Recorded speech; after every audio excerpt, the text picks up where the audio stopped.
come Espresso ho la fortuna di far parte, assieme a un collega grandissimo, Leo Sisti, del consorzio dei giornalisti d'inchiesta, quello dei Panama Papers per intenderci.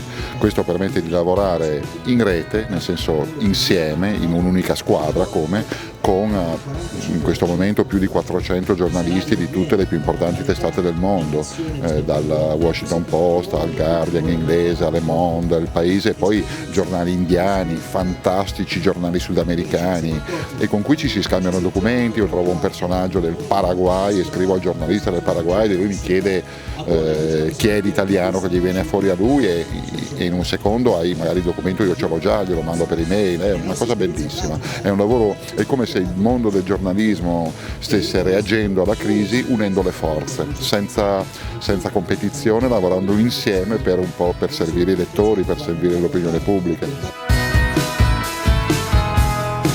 Ci sono tanti, non so, trasmissioni televisive oppure anche giornali che hanno, come dire, l'etichetta di inchiesta, no? È quasi di moda metterci l'etichetta inchiesta.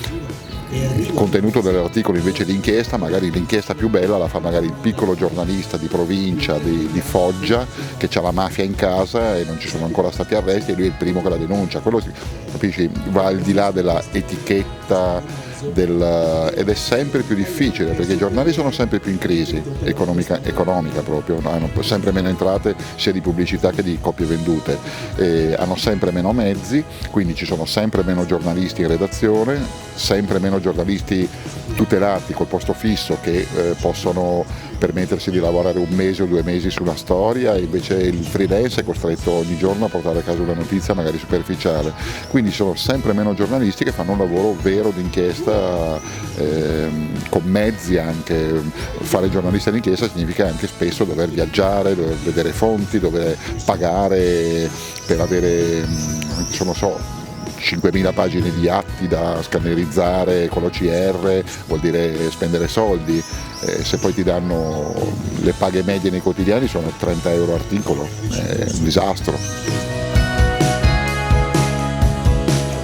I grandi giornali americani, in parte anche quelli inglesi, e poi alcuni grandi giornali europei tipo Le Monde e Il Paese hanno questa tradizione di giornalismo d'inchiesta, e questo il lettore americano, il lettore inglese ha capito che è un di più, che è un valore per la democrazia, e quindi lo sostiene. Loro sono passati dalla carta a internet e hanno milioni di abbonati su internet, per cui a questo punto non hanno più bisogno delle edicole e vivono bene lo stesso. Sia il New York Times che il Washington Post sono di nuovo in attivo, adesso è in attivo anche Le Monde.